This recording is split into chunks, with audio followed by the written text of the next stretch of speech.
Over the course of the past 3 days, the news hits that there is a $55 billion buyout of EA by a combination of the sovereign nation of Saudi Arabia, the son-in-law of the President of the United States of America, Jared Kushner, and oh yeah, it's of course a leveraged buyout that includes JP Morgan. And before you can even think about how terrible of a company EA is, the one supposed good thing that Xbox has been doing for their fans, that being Game Pass, randomly shoots up in price. And meanwhile, I'm just sitting here complaining about ports for Wii titles on Nintendo consoles. Yep, that sounds about right. Oh, what did you expect? This is a Nintendo channel. We talk about game keycards here. Because every single time I think we've covered everything there is to cover about game keycards, there's just like this new bit of absurd breaking news from a corporation that thinks they're making a good excuse as to how and why they should force people to effectively just become digital gamers. Now, if you remember, a week or so ago, the folks over at Square Enix decided to make a comment about how gamers should just get used to the fact that we're just kind of moving towards this digital future, and they stressed the importance of load times as being the reason why you should no longer want your media on a physical cartridge. Because,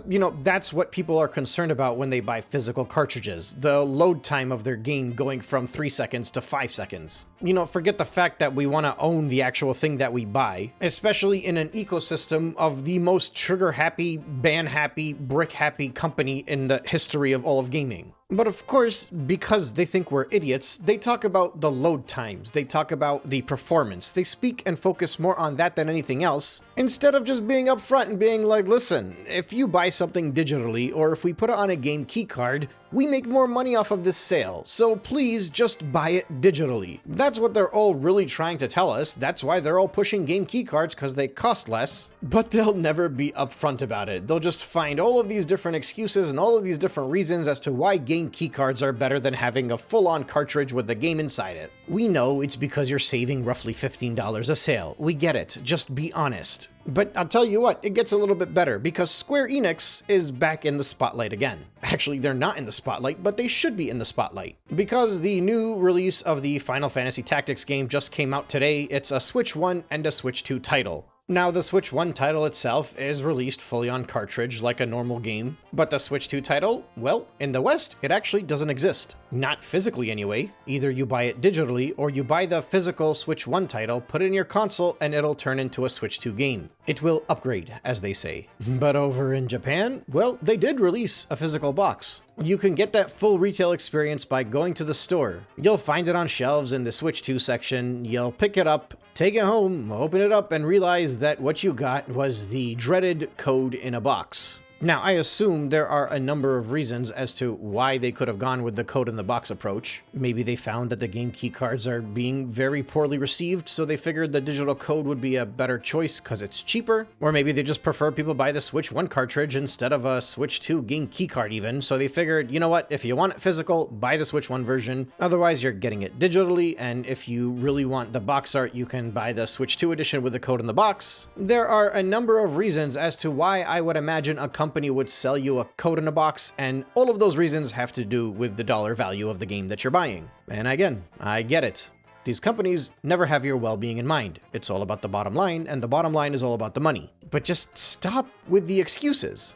Because the producers of Final Fantasy Tactics this time have said they decided to go with the code in the box because you can't have Switch 2 editions on a game key card. I'm gonna pause a bit while you let your brain try to catch up to what I'm saying, because I was pretty dumbfounded by this statement. I feel like we need to take this step by step real quick. A game key card gives you access to the eShop where you can download a title. The code in the box allows you to go into the eShop where you could download a title. This title happens to be called Final Fantasy Tactics, the Switch 2 edition. An actual Switch 2 edition game is a cartridge that contains the Switch 1 game plus the upgrade pack. The Switch 1 version of Final Fantasy Tactics has the cartridge, and if you insert it into the Switch 2, it automatically updates that cartridge into the Switch 2 game. Yeah, I don't get it either. Okay, so there is a little bit of truth to the statement. You obviously, I guess, cannot put a Switch 1 version into a game keycard because the game keycard cannot be put into your Switch 1. So therefore, technically speaking, a game keycard cannot contain a Switch 1 game plus an upgrade pack, because you can't use it on the original Switch, and there is no data on a game keycard. But actually, this does kind of clarify a lot of confusion that's been happening with the Switch 2 since its announcement and since this whole game keycard debacle started to surface. We know that, for example, Sonic and Shadow Generations came out as a launch title for the Nintendo Switch 2, and it basically launched as a Switch 2 port, and it was released physically as a game keycard, so maybe this was the reason they decided to not offer some kind of an upgrade path for anybody that had the Switch 1 version onto the new game. And perhaps this is a big part of the reason why they decided to release a Switch 2 version of Sonic Racing Cross Worlds, or rather a Switch 2 edition physically on cartridge version of Sonic Racing Cross Worlds. Because now I'm wondering if that cartridge for Sonic Racing Cross Worlds will work on the Switch 1 and give you access to the Switch 1 game, in the same way that the two Zelda titles and Kirby and the Forgotten Land and Mario Party Jamboree are giving you access to the Switch 1 version with the Switch 2 cartridge. So this could be a very big reason why so many games up until now haven't really had an upgrade path necessarily to the Switch 2, in a very simple sense, because most of those third parties want to use game keycards, but you can't put a Switch 1 and Switch 2 version on the same cartridge. And I mean, some companies have tried workarounds. I believe with Hogwarts Legacy, if you were to go and buy the physical version of the Switch 1 copy of Hogwarts Legacy, place it into your Switch 2, it would download the full digital version of Hogwarts Legacy for the Switch 2 onto your console, and then you could actually take out the Hogwarts Legacy cartridge from your console and it'll still work. So technically, you could just buy Hogwarts Legacy, upgrade it to the Switch 2, and then sell your physical copy, which seems insane. So obviously most companies do not want to do that, because why would they? That's terrible for business. But from what it seems like to me, the folks over at Square Enix are going with the route that, I guess, Dragon Ball Sparking Zero took. Dragon Ball Sparking Zero, the best way in order to get an actual physical copy of Dragon Ball Sparking Zero is to buy a physical Switch 1 release that's going to have the entire game on the cartridge, and then when you place it into your Nintendo Switch 2, you get a free update. And that free update / upgrade is what eventually evolves it into a Switch 2 version. So I could be wrong here because I do not make games and sell them on the Nintendo Switch eShop, and I can only imagine how terrible this whole experience must be for a lot of these developers. But it seems to me as though the issue was Hogwarts Legacy was charging for that Switch 2 update, so when they charged for that, it effectively turned the physical title into a digital Switch 2 title, and that's what allowed people to sell the first game. I don't know, that's an assumption on my end. I don't have the answer to this, but it seems like if you do a free update from the Switch 1 game to the Switch 2 game, it will still require you to have the physical version in your Switch 2 while playing this new Switch 2 game. So it's a physical Switch 1 copy that you put into your Switch 2, update it, now it's a Switch 2 game, and it works. Actually, I don't know if it still works if you put it back at your Switch 1 at that point. It might just become a Switch 2 game. But I'm assuming when you put it back onto the Switch 1, it just becomes a regular Switch 1 game. Okay, so basically this is what Dragon Ball Sparking Zero did, which I guess seems like a smart workaround for Bandai Namco. I believe they're the ones who made the game, right? That kind of helps with the game preservation discussion, except not really, because that Switch 2 version would still be locked behind the eShop. So if you're a Switch 1 buyer, you're in good hands. But if you're looking for a Switch 2 game, that Switch 2 game still doesn't exactly exist in proper physical form. But this is at least a step in the right direction until Nintendo decides to release Switch 2 cartridges that are normal size and normally priced, so companies can stop working with these crazy game keycards. Now, despite that, in the case of Dragon Ball Sparking Zero, they actually still did release a physical Switch 2 copy, but it was a Switch 2 copy on the game keycard. So they're like, you have two choices. You can buy the Switch 2 version on a game keycard, and you have your Switch 2 game on a game keycard, because they obviously did not want to buy that 64GB cartridge for the Switch 2, or you can buy the Switch 1 version and upgrade it to Switch 2. So, I can't believe I'm saying this, but why wouldn't they just put Final Fantasy Tactics on a game keycard, the same way that Dragon Ball Sparking Zero was? I mean, I know why. It's because even the little money that they have to pay for a game keycard, they want to save money on that too by doing the code in the box for the Switch 2 version. Like, people are already getting ripped off as it is. They're already not getting their Switch 2 titles as it goes. But the folks over at Square Enix decided that they wanted to save even more money on this whole situation. So they're just releasing the Switch 1 version, making you do the digital upgrade for the Switch 2 version, and then because they want to have their cake and eat it too, they put a code in the box for the Switch 2 version and put it on retail shelves. And they specifically only did this in Japan, which, based off my understanding, the code in the box is actually not all that common over there. So they might have done it only in Japan because they figured over in the West, they won't stand for this. They'll get pretty ticked off if we're selling our games as a code in the box. But in Japan, where it's not all that common, they're like, well, you know, we can still get the retail space on the shelves by putting a code in the box there. But at the end of the day, we don't have to spend all the money on cartridges and whatnot. We can just keep it simple. People find it on the shelf, go home and download the digital version. But whatever the case is, somehow Square Enix, who already looked pretty cheap and were trying to use an excuse to get away with how cheap they wanted to be while selling these games to us, is looking even cheaper now because they're like, we're not going to waste our money on a game keycard. We can just sell you this piece of paper. And again, just to kind of back up a little bit, I realize that a big part of this could very well be a nice and calculated risk by them thinking to themselves, people hate game keycards anyway. We might as well just save that money and do the code in the box. And that way we still get the retail presence, and people, if they really want their physical preservation, they can just buy the Switch 1 version and update to the Switch 2. That's a compromise that's decent enough for them. At least that's what it seems like they would be thinking. But my issue is just like they tried to use the load times as an excuse while defending Final Fantasy VII being on a game keycard, giving people a pat on the back and saying, listen folks, Nintendo fans, you should just understand that like, digital is the way to go, haha. And talking about nothing but load times, they instead decide to make it seem like the reason why they're selling you a code in the box is because you can't put a Switch 2 edition upgrade pack on a game keycard. Dude, just tell people it's because you want to save money. Stop lying to your customers while also trying to rip them off. Stop trying to save face. Just be blunt about it. Be like, yo, Nintendo is a 64 gigabyte cartridge and they're charging us $15 for it, and it's just not sustainable to spend that kind of money for us because we don't know how well the Switch 2 sales are going to go. We don't know how well it is to invest into this ecosystem because as far as we're concerned, most of you guys are just going to go out and buy Mario. Stop pretending the price has nothing to do with it. That's exactly what they did on Ubisoft as well. They're like, oh, you know, the pricing was a moot point of the discussion.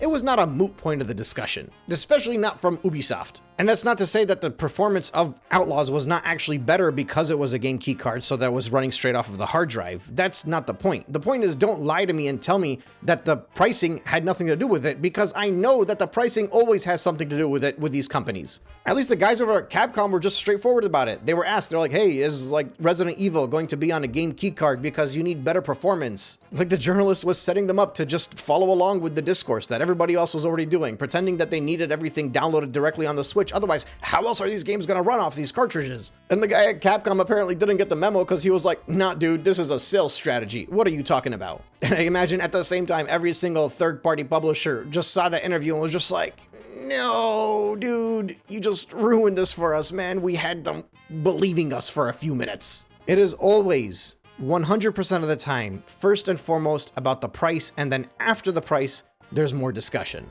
Especially for these AAA companies. Of course, it's always the price. The numbers always gotta go up. That's how they start. That's the beginning of the discussion. Everything else is secondary. But yeah, look, this is all Nintendo's fault. It's obviously Nintendo's fault. This is their ecosystem. They're getting companies to come and sell games onto their ecosystem. They're trying to work with third-party devs in order to get their games over on the Nintendo Switch 2. And because they're so desperate for it, this is how they decided to work with those third-party devs. They're like, yo, by any means necessary, get your game over on our console. And you know what? Maybe it's not only because of the price. Maybe a lot of these companies also don't want their games fully on cartridge because they're worried that the Nintendo Switch 2 will get hacked again, just like the Nintendo Switch 1 did. Maybe they told the folks over at Nintendo, they're like, listen, like we are not going to put our games on a cartridge for you just so that this thing can be jailbroken and people can access our games for free. That's what happened with the Switch 1. Maybe there's like an actual fear on their end. And so Nintendo's like, look, we're just going to try to force everybody to come as digital as possible, whether it's through a game keycard or you can go back to using your little leaflets with a code in the box. But then, honestly, even as I'm saying that, that doesn't make any sense because these same companies are putting the games on the Switch 1 cartridge, which is the actual modded console, or moddable console rather. So no, even as I'm sitting here trying to cut them some slack,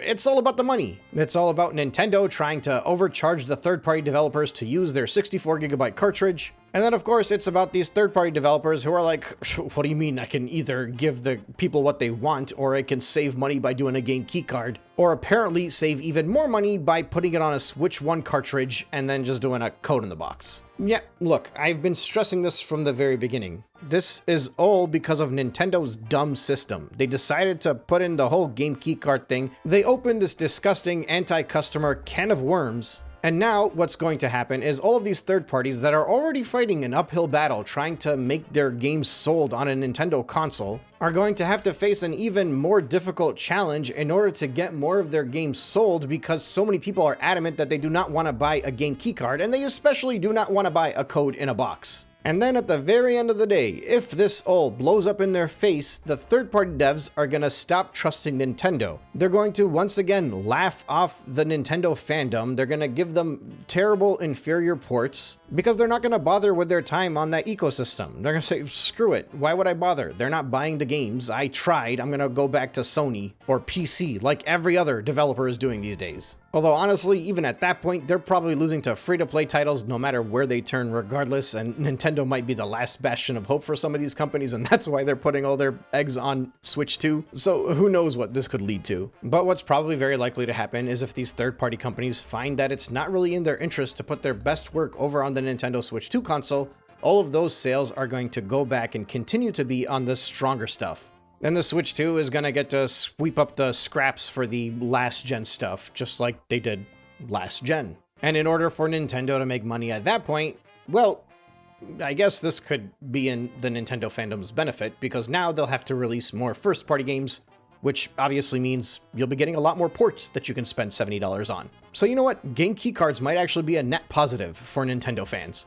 Or, you know, maybe this could tank the entirety of the generation, and then now all of a sudden, game keycards could be what makes all of the Nintendo fans that have abandoned Nintendo happy again. Hey, actually, come to think of it, maybe I should stop complaining about these things. This could be a step in the right direction for us, to be honest. You know, actually, that's not a terrible idea. Hey, Square, give us more of those code in the boxes. Every single game. Talk to your boys over at Capcom, talk to them over at Bandai Namco, talk to them over at Ubisoft, all of them. Have them release everything as a code in the box. I think this is the best solution for the Nintendo Switch 2. We don't want game keycards. Give us more codes in the box. I'm Nintendine, so you know that I'm a Nintendo fan, so I'm speaking genuinely here. I'm looking for nothing but for the success of all of the third-party devs, and especially for Nintendo. Sounds good? Sounds good. I'll catch you guys on the next one.